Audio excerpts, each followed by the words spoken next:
নমস্কার বন্ধুরা, তোমাদের সকলকে স্বাগত জানাই রান্নার ক্রিয়েটিভিটি চ্যানেলে। তো আশা করি তোমরা সবাই ভালো আছো। তো আজকে একটা নতুন রেসিপি নিয়ে চলে এসেছি। তো আজকে আমি তৈরি করব আলু পোস্ত, একদম নতুন পদ্ধতিতে তৈরি করব। আর এরকম ভাবে আলু পোস্ত তৈরি করলে কিন্তু ভাত, রুটি সবকিছুর সঙ্গে তোমরা খেতে পারবে। তো আলু পোস্ত তৈরি করার জন্য দেখো, আলু আগে থেকেই ডুমো ডুমো করে কেটে ধুয়ে নিয়েছি। এখানে সামান্য কিছু উপকরণ আছে, এটা দিয়ে আমি আলু পোস্ত তৈরি করবো। তোমরা পুরো ভিডিওটা প্রথম থেকে শেষ পর্যন্ত দেখো। আশা করি রেসিপিটা তোমাদের ভীষণ ভালো লাগবে। আর এই গরমে কিন্তু পোস্তর তরকারিটা বেশ ভালো লাগে। তো প্রথমে যে পোস্তটা নিয়েছি, আমি পোস্তটাকে আমি শুকনো খোলায় ভেজে নেব। তোমরা ভিডিওর সঙ্গে থাকো।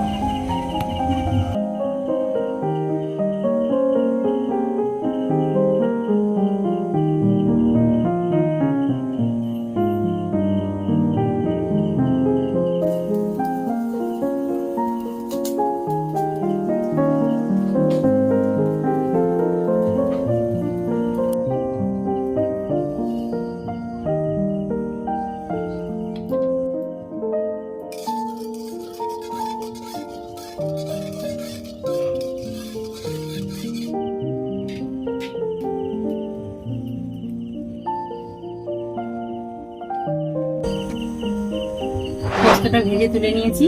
এখন কড়াইতে দিয়ে দেবো তেল, আর এখানে দিয়ে দেবো সাদা তেল। আর এই রেসিপিটা করার সময় তোমরা কিন্তু সাদা তেল দিয়েই করো, কারণ সর্ষের তেল দিয়ে করলে কিন্তু সর্ষের তেলের একটা আলাদা গন্ধ থাকে, আর সাদা তেল দিয়ে করলে কিন্তু দারুণ টেস্ট হয়। তো এখন তেলটা দিয়ে দেবো।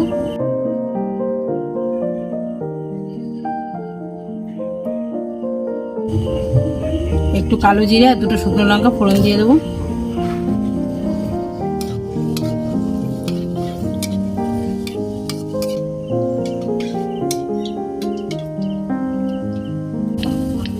এবার আলুগুলো দিয়ে দেবো।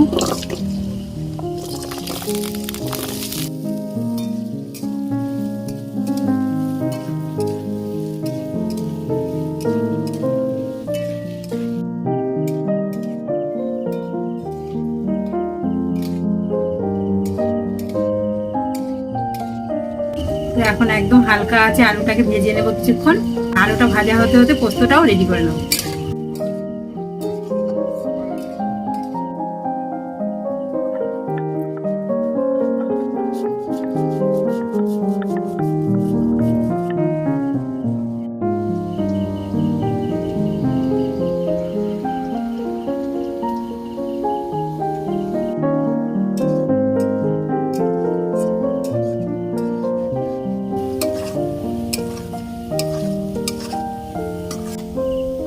দেখো, আলুটা কিছুক্ষণ ভাজা করে নিয়েছি। আর আলুটা দেখো, কালারটা কিন্তু একটুও চেঞ্জ হয়নি, একদম হালকা আছে, ভেজে নিতে হবে।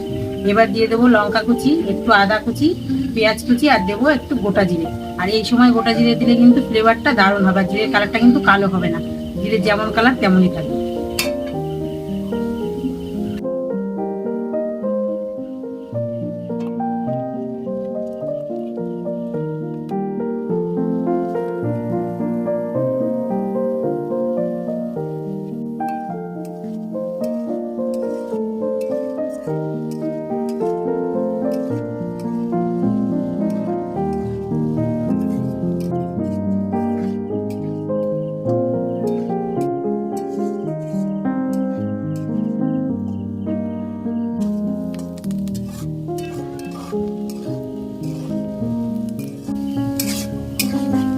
দেখো, কাঁচা লঙ্কা পেঁয়াজ দিয়ে কিছুক্ষণ ভেজে নিয়েছি। এবার একটু ধনিয়া গুঁড়ো দেবো, আর সামান্য পরিমাণ লবণ দিয়ে দেবো স্বাদ মতো, দিয়ে সঙ্গে সঙ্গে জল দিয়ে দেবো।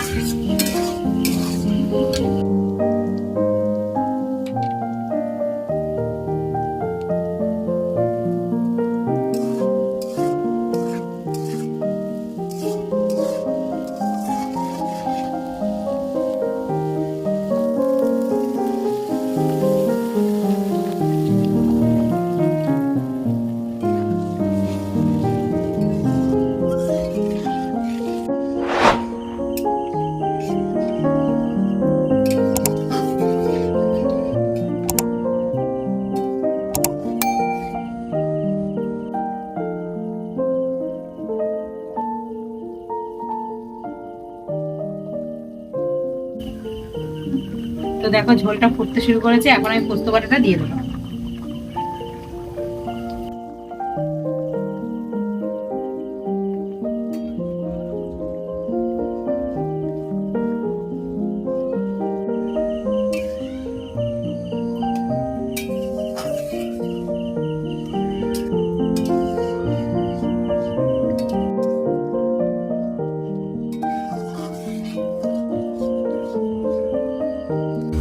দেখো আলু পোস্তটা দেখতে কি দারুণ লাগছে।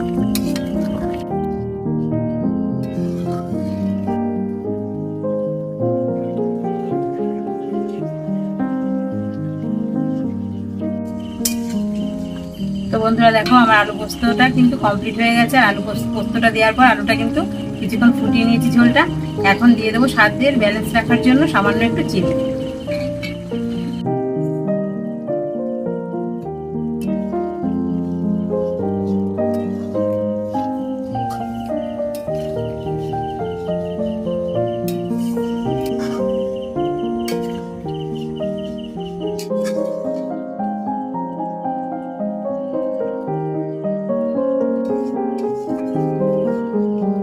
তো বন্ধুরা আমার আলু পোস্তটা কমপ্লিট হয়ে গেছে, এখন আমি আলু পোস্তটাকে নামিয়ে দেবো।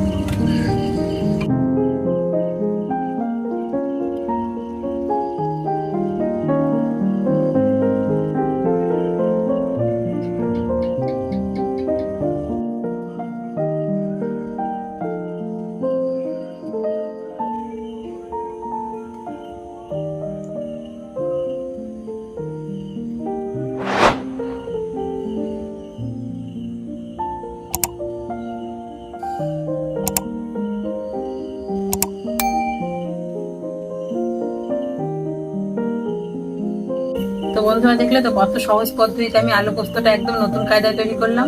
তো এই আলু পোস্তটা কিন্তু তোমরা ভাত রুটি সবকিছুর সঙ্গেই খেতে পারবে। আর এই গরমের সময় পোস্তর তরকারি কিন্তু বেশ ভালো লাগে।